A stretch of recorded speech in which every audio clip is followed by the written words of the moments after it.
Breaking news చూస్తున్నాం. BC రిజర్వేషన్ల పిటిషన్లను high court కొట్టేసింది. రిజర్వేషన్ల పెంపుపై దాఖలైన పిటిషన్లను హైకోర్టు విచారించింది. పేపర్ ప్రకటనల ఆధారంగా పిటిషన్లపై హైకోర్టు ఆగ్రహం వ్యక్తం చేసింది.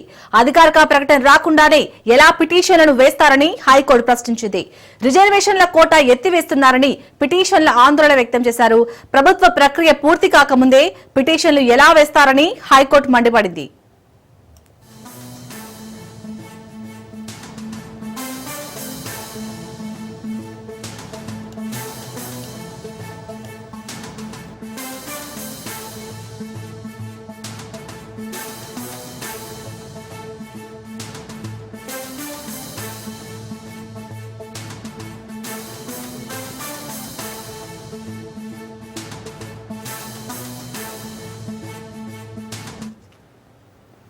బీసీ రిజర్వేషన్ల పిటిషన్లను హైకోర్టు కొట్టేసింది. రిజర్వేషన్ల పెంపుపై దాఖలైన పిటిషన్లను హైకోర్టు విచారించింది. పేపర్ ప్రకటనల ఆధారంగా పిటిషన్లపై హైకోర్టు ఆగ్రహం వ్యక్తం చేసింది. అధికారిక ప్రకటన రాకుండానే ఎలా పిటిషన్లను వేస్తారని హైకోర్టు ప్రశ్నించింది. రిజర్వేషన్ల కోటా ఎత్తివేస్తున్నారని పిటిషన్లు ఆందోళన వ్యక్తం చేశారు. ప్రభుత్వ ప్రక్రియ పూర్తి కాకముందే పిటిషన్లు ఎలా వేస్తారని హైకోర్టు మండిపడింది. రైట్గా ఇదే అంశానికి సంబంధించి పూర్తి అప్డేట్స్ మా ప్రతినిధి రత్న అందిస్తారు. రత్న, మొత్తానికి హైకోర్టు పిటిషనర్లపై మండిపడింది. దీనికి సంబంధించి అప్డేట్స్ ఏంటి?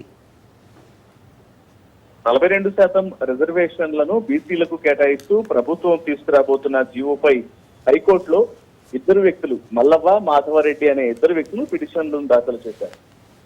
పిటిషన్లలో రిజర్వేషన్స్ ను 42% బీసీలకు రిజర్వేషన్స్ ఇస్తే అది 50% దాటుతుంది. రిజర్వేషన్లు 50%కి మించితే స్థానిక సంస్థల్లో ఎన్నికలకు సంబంధించి ఇతర వర్గాలకు అన్యాయం జరుగుతుందంటూ కూడా తమ యొక్క పిటిషన్లలో భావించడం జరిగింది. అయితే ఇప్పటి వరకు ప్రభుత్వం నుంచి ఒక స్పష్టమైనటువంటి ఎటువంటి ఆర్డర్స్ అనేవి రాకుండా ఆ పిటిషన్ ఏదైతే ఇటు 42% రిజర్వేషన్లను కల్పిస్తున్నాము అనేటువంటి విషయానికి సంబంధించి ఒక స్పష్టమైనటువంటి ఎటువంటి వివరణ అనేది ప్రభుత్వం నుంచి లేకుండానే ఎట్లా దేన్ని బేస్ చేసుకొని ఈ పిటిషన్లు దాఖలు చేశారు అనేది ఆ కోర్టు పిటిషనర్లను ప్రశ్నించింది. అయితే వాళ్ళు దానికి కొన్ని పేపర్ ప్రకటనలు ఆధారాలుగా చూపించిన నేపథ్యంలోనే పేపర్ ప్రకటనలను ఆధారంగా చేసుకొని ఏ రకంగా ఒక అధికారికమైనటువంటి ప్రకటన లేకుండా కోర్టులలో పిటిషన్లు దాఖలు చేస్తారంటూ కూడా ఆగ్రహం వ్యక్తం చేసిన హైకోర్టు ఆ రెండు పిటిషన్లను కూడా కొట్టివేయడం జరిగింది. రత్న, ఇప్పుడు రిజర్వేషన్ల అంశం అనేది గవర్నర్ దగ్గర ఉంది. సో ఎలా ఉండబోతుంది అనుకోవచ్చు మరి? అయితే ఇప్పటి వరకు కూడా ఇటు 42% బీసీ రిజర్వేషన్లకు సంబంధించి కూడా ఒకవైపున ప్రభుత్వం సానుకూలంగా స్పందించడం జరిగింది. దానికి సంబంధించి పూర్తిగా కసరత్తు ముమ్మరం చేసింది. 42% బీసీ రిజర్వేషన్లను తీసుకొచ్చేందుకు ప్రణాళికలను రచించినప్పటికీ కూడా దీని నుంచి ఒకవేళ ప్రభుత్వం అంతర్లీనంగా ఈ వ్యవహారం అనేది రన్ చేస్తూ ఉన్నప్పటికీ దీనికి సంబంధించినటువంటి అధికారిక ప్రకటన అనేది ఎక్కడా కూడా ఒక మంత్రి నుంచి కావచ్చు, లేకపోతే ఎక్కడా కూడా ఒక స్టేట్మెంట్ అనేది అధికారికంగా పాస్ కానప్పుడు దీని మీద ఏ రకంగా కోర్టులలో పిటిషన్ దాఖలు చేస్తారనేది కోర్టు ప్రశ్నించినట్లు తెలుస్తోంది. ఈ రకంగానే దానికి సంబంధించినటువంటి ఎవిడెన్స్ అనేవి ఏమీ లేకపోవడంతో 42% రిజర్వేషన్లను బీసీలకు కేటాయిస్తున్నారు. దీని కారణంగా రిజర్వేషన్ల శాతం అనేది 55% దాటిపోతుంది. కాబట్టి సో దీని కారణంగా ఇతర వర్గాలకు అన్యాయం జరుగుతుందంటూ కూడా పిటిషనర్లు వేసినటువంటి పిటిషన్లలో ఎటువంటి వాస్తవాలు లేవు. అది కేవలం ఊహాజనితంగా ఇతర పేపర్ ప్రకటనలను చూసి మాత్రమే వేసినటువంటి ప్రకటనలు తప్ప ఇందులో ఎటువంటి వాస్తవాలు లేవు అనేది ఆ కోర్టు భావించి ఆ రెండు పిటిషన్లు కూడా కొట్టివేసినట్లు తెలుస్తోంది. అలాగే మన హైకోర్టు ఇచ్చిన ఇటు తీర్పుపై పిటిషనర్లు ఏమంటున్నారు? అయితే దీనికి సంబంధించి ఇప్పటికే పేపర్ ప్రకటనలకు సంబంధించి మాత్రమే వాళ్ళు ప్రకటనలు చేశారు, అది పిటిషన్లను దాఖలు చేశారు అనేటువంటి కోర్టు భావించిన తర్వాత పిటిషనర్లు అందుకు సంబంధించి ఇతర ప్రభుత్వం ఈ మధ్య కాలంలో చేసినటువంటి స్టేట్మెంట్లు ఏమైనా ఉన్నాయా, లేకపోతే అధికారిక ప్రకటనలకు సంబంధించి కూడా ప్రభుత్వం ఏ నిర్ణయం తీసుకోబోతుందనేది చూడటమే తప్ప ఇప్పుడు పిటిషనర్లకు మరొక ఆప్షన్ లేదని చెప్పాలి. ఎందుకంటే ప్రభుత్వం నుంచి ఒక అధికారిక ప్రకటన వచ్చిన తర్వాత మాత్రమే దాన్ని వ్యతిరేకిస్తూ పిటిషన్లు దాఖలు చేసేటువంటి అవకాశాలు ఛాన్స్ ఉంటుంది. దాని మీద కోర్టు కూడా వాదించేటువంటి అవకాశం ఉంటుంది. కానీ కోర్టు నుంచి అటు ప్రభుత్వం నుంచి ఎటువంటి అధికారిక ప్రకటన రాలేదు కాబట్టి సో ఆ ప్రకటనలు వచ్చిన తర్వాత మాత్రమే పిటిషనర్లు దీనిపైన మరింత ముందుకు వెళ్ళేటువంటి అవకాశం ఉంది. రైట్, థ్యాంక్ యూ రత్న.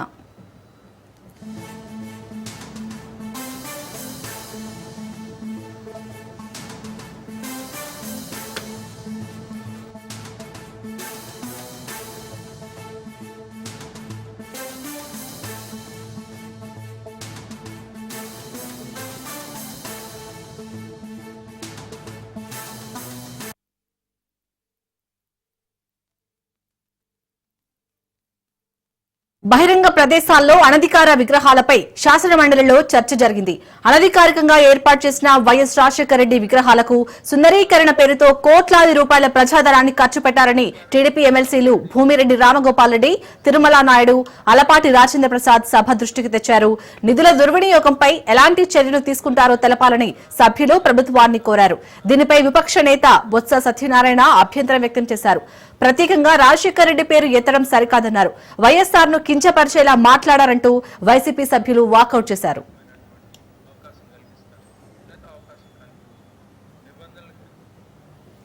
నేను మీ ద్వారా మంత్రి గారిని అడిగేది ఏంటంటే అసలు అధికారికంగా ఎన్ని విగ్రహాలు ఉన్నాయి ఈ రాష్ట్రంలో, అనధికారికంగా ఆల్రెడీ మంత్రి గారు సభ ముందుల రహదారి మీద ఎన్ని ఉన్నాయి, పక్కన ఎన్ని ఉన్నాయి, 2500 విగ్రహాలు ఉన్నాయని చెప్పారు. ఈ 2500 విగ్రహాలని ఏం చేయబోతున్నారు అనేది కూడా జీవో ఇచ్చామని చెప్పారు. ఆ జీవోని ఎందుకు అమలు చేయట్లేదు, అమలు చేసే దాంట్లో ఏదైనా లా అండ్ ఆర్డర్ ప్రాబ్లం ఉంటే దాన్ని ఎట్లా రెక్టిఫై చేస్తారు, ఇప్పుడు వరకు పెట్టిన విగ్రహాలకి ఏ రకమైనటువంటి అవకాశం కలిగిస్తారు లేకపోతే అవకాశం కల్పించారు, నిబంధనలకు వ్యతిరేకంగా పెట్టిన విగ్రహాలైనా ఏ రకంగా వాటిని రక్షణ కల్పిస్తారు లేకపోతే పూర్తిగా రిమూవ్ చేస్తారా, ఇక్కడి నుంచి ఏం చేయబోతుంది కూడా ప్రభుత్వం నిర్దిష్టమైనటువంటి ఆలోచనలు. జీవో ఇచ్చామని చెప్పి జీవోని ఇంప్లిమెంట్ చేసే పరిస్థితి లేనప్పుడు ప్రభుత్వానికి ఇది ఒక సవాల్గా మారబోతుంది అధ్యక్ష. ప్రతిసారి కూడా ఇలాంటి పరిస్థితులు ఉత్పన్నం కాకుండా మీ ద్వారా మంత్రి గారిని సమాధానం ఇవ్వాల్సిందిగా కోరుతున్నాను. థ్యాంక్ యూ అధ్యక్ష. నేను ప్రొటెస్ట్ చేస్తాను అధ్యక్ష. ప్రశ్న సమాధానం ఎవరికి అభ్యంతరం లేదు అధ్యక్ష.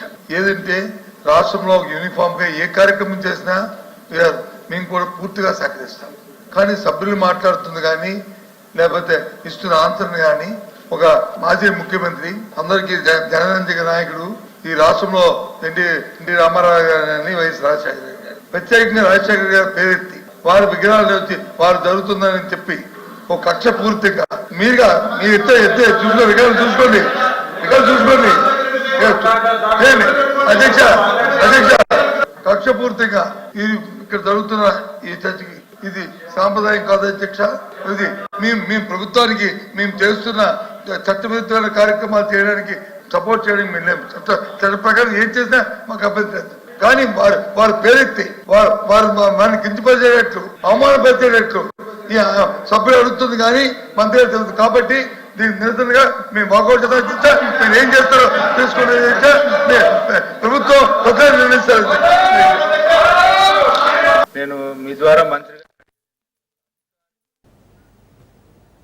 మెదక్ జిల్లా చేగుంట మండల కేంద్రంలో బుధవారం కమ్యూనిటీ కనెక్ట్ ప్రోగ్రాం నిర్వహించారు. డీఎస్పీ నరేందర్ గౌడ్ ఆధ్వర్యంలో 110 మంది పోలీస్ సిబ్బంది ప్రత్యేక తనిఖీలు చేపట్టారు. ఉదయం 6 గంటల నుండి 8 గంటల వరకు సాగిన తనిఖీల్లో సరైన ధ్రువపత్రాలు లేని 69 ద్విచక్ర వాహనాలు, 2 ఆటోలను స్వాధీనం చేసుకున్నారు. సైబర్ నేరాలపై ప్రజలకు అవగాహన కల్పించారు. నేరరహిత సమాజ నిర్మాణం కోసం ప్రతి ఒక్కరూ కృషి చేయాలని డీఎస్పీ నరేందర్ గౌడ్ పిలుపునిచ్చారు. గంజాయి, డ్రగ్స్ అక్రమ రవాణా చేస్తే కఠిన చర్యలు తీసుకుంటామని హెచ్చరించారు.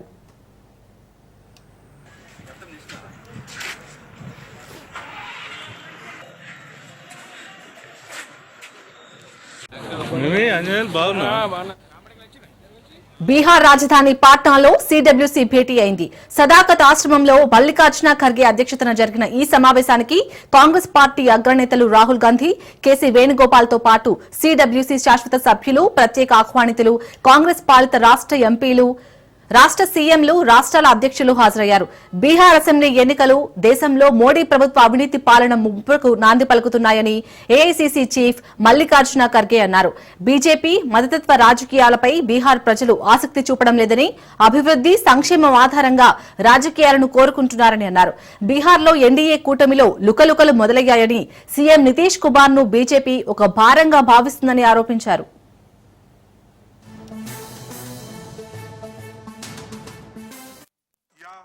वो इलाज कराने में बिहार से बाहर जाने से बहुत मजबूरी से जाता है।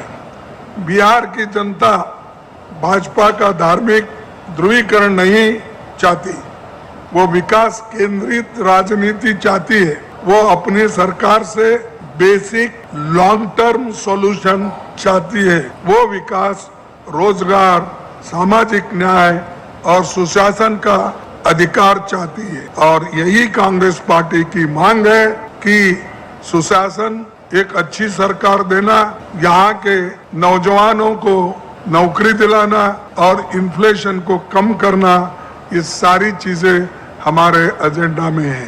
बिहार ने अपने ऐतिहासिक, सामाजिक और राजनीतिक योगदान में के माध्यम से भारतीय लोकतंत्र को मजबूत किया, बल्कि यहाँ की जनता ने हमेशा सामाजिक न्याय, मैं चाहता हूँ आज यहाँ से बिहार के पुनर्निर्माण का बिगुल फूंका जाए।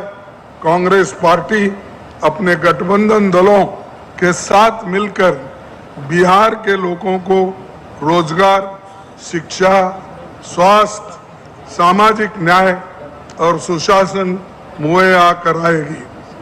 बिहार की जनता लंबे समय से स्वर्णिम बिहार का सपना देख रही है और हम सब मिलकर इस 10 ఏళ్లు తెలంగాణను లూటీ చేసిన బీఆర్ఎస్ వారసత్వాన్ని కాంగ్రెస్ పార్టీ కంటిన్యూ చేస్తుందని బీజేపీ రాష్ట్ర అధ్యక్షుడు రామచంద్రరావు విమర్శించారు. బీఆర్ఎస్ కాంగ్రెస్ పాలనలో తెలంగాణ ఆగమైందని, వచ్చే ఎన్నికల్లో బీజేపీని ఆశీర్వదించి అధికారంలోకి తీసుకువస్తే కేంద్ర, రాష్ట్ర ప్రభుత్వాల్లో డబుల్ ఇంజిన్ సర్కార్ వస్తుందని రామచంద్రరావు అన్నారు.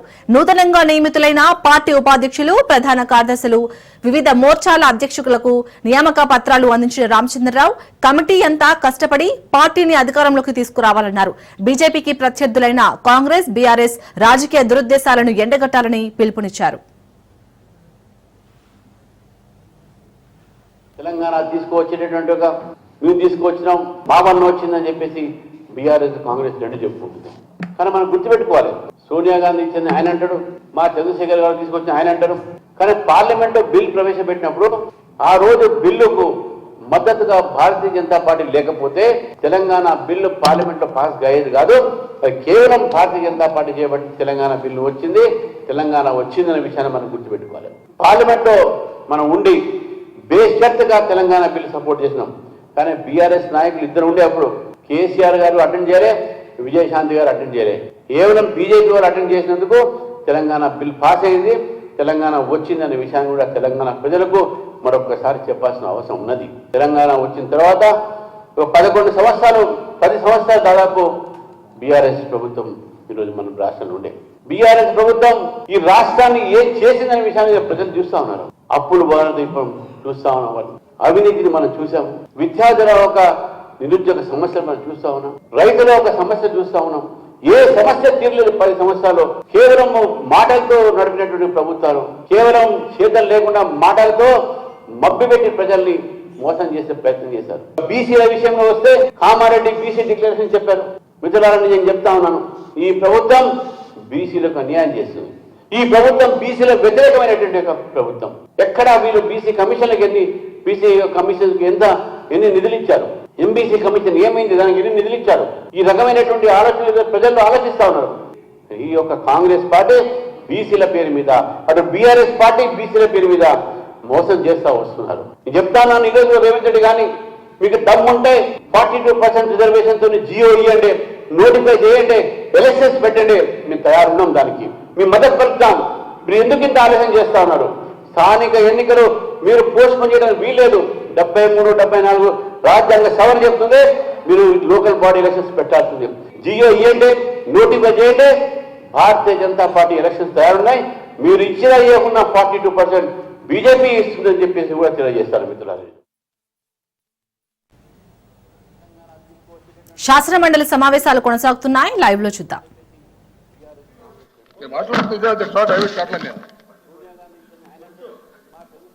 హిస్టరీ ఒక్క నిమిషం చెప్పాల్సిన బాధ్యత కూడా ఉంది అధ్యక్ష. ఇక్కడ ఆంధ్రప్రదేశ్ రాష్ట్రం ఏర్పడక ముందు ఈ రాష్ట్రానికి సంబంధించి మొట్టమొదటి మెడికల్ కాలేజీ 1923లో ఆంధ్ర మెడికల్ కాలేజ్ విశాఖపట్నం అధ్యక్ష, 46లో గుంటూరు మెడికల్ కాలేజ్ అధ్యక్ష, 58లో రంగరాయ మెడికల్ కాలేజ్ అధ్యక్ష, 60లో వెంకటేశ్వర మెడికల్ కాలేజ్ అధ్యక్ష.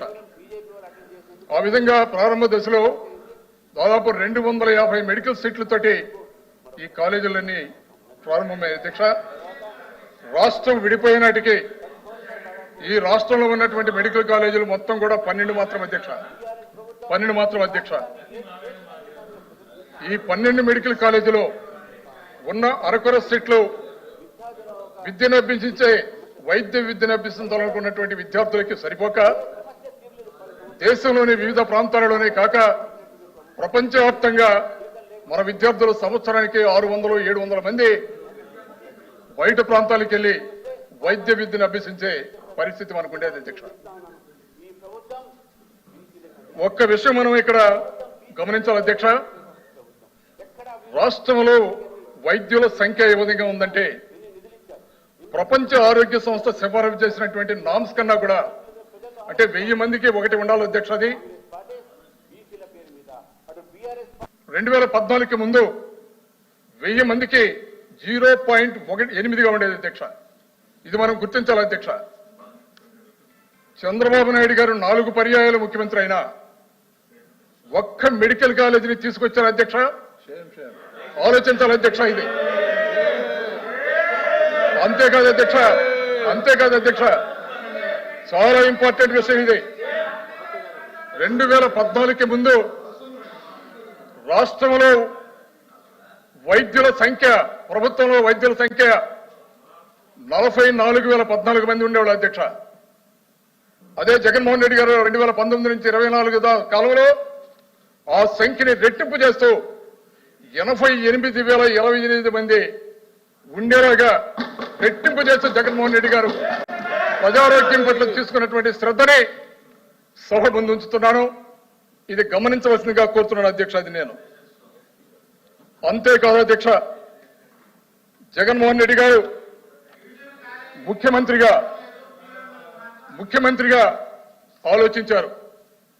రాష్ట్రంలో ఉన్నటువంటి పేద ప్రజలతో పాటు రాష్ట్రంలో ఉన్నటువంటి 5 కోట్ల మంది ప్రజలందరికీ కూడా నాణ్యమైనటువంటి వైద్య విద్య అందాలి, నాణ్యమైనటువంటి వైద్యం అందాలని ఒక బ్రహ్మాండమైనటువంటి ఆలోచనతోటి 60 సంవత్సరాల ఆంధ్రప్రదేశ్ చరిత్రలో ఏ ముఖ్యమంత్రికి రానటువంటి ఆలోచన, కేంద్ర ప్రభుత్వ సహకారంతో పరిపాలనా వికేంద్రీకరణతో అప్పటిదాకా 13 నియోజకవర్గాలు 25 పార్లమెంట్లుగా ఉన్నటువంటి ఆలోచనని పరిపాలనా వికేంద్రీకరణలో భాగంగా 13 పార్లమెంట్ జిల్లాలని 26 జిల్లాలుగా వికేంద్రీకరణ చేసి ఒక్కసారి 17 మెడికల్ కాలేజీలు కేంద్ర ప్రభుత్వ సాయంతో తీసుకొచ్చినటువంటి ఘనత ఒక్క జగన్మోహన్ రెడ్డి గారికి దక్కుతుంది అధ్యక్ష. దాన్ని చూసి ఓర్వలేక జగన్మోహన్ రెడ్డి గారు తీసుకొచ్చినటువంటి 17 మెడికల్ కాలేజీల్లో ఆల్రెడీ 5 ప్రారంభోత్సవం చేశారు, క్లాసులు జరుగుతున్నాయి, హాస్పిటల్ రన్ అవుతున్నాయి. దానితో పాటు పాడేరు మెడికల్ కాలేజీలో కూడా ఇవాళ క్లాసెస్ బ్రహ్మాండంగా రన్ అవుతున్నాయి అధ్యక్ష. సంపూర్ణంగా పూర్తయినటువంటి పులివెందుల మెడికల్ కాలేజీ, దానికి ఇండియన్ మెడికల్ కౌన్సిల్ 50 సీట్. ప్రముఖ fertility hospital Aishwarya fertility centre తన 78వ బ్రాంచ్ ని బళ్ళారిలో ప్రారంభించింది. బళ్ళారి సెంటర్ ప్రారంభం సందర్భంగా ప్రత్యేక ఆఫర్లు ప్రకటించింది. తాము అంతర్జాతీయ ప్రమాణాలను పాటించి సంతాన సాఫల్య ఆసుపత్రుల్లో నెంబర్ 1 గా నిలుస్తున్నట్లు ఐశ్వర్య ఫర్టిలిటీ నిర్వాహకులు తెలిపారు. బళ్ళారిలో ఐశ్వర్య ఫర్టిలిటీ సెంటర్ ప్రారంభ కార్యక్రమానికి గెస్ట్ ఆఫ్ హానర్స్ గా district health officer doctor Ella Ramesh Babu, జిల్లా VBDC officer doctor Abdullah, family welfare officer Purnima, Indian medical association Bellary శాఖ ప్రెసిడెంట్ డాక్టర్ మాణిక్రావు హాజరయ్యారు.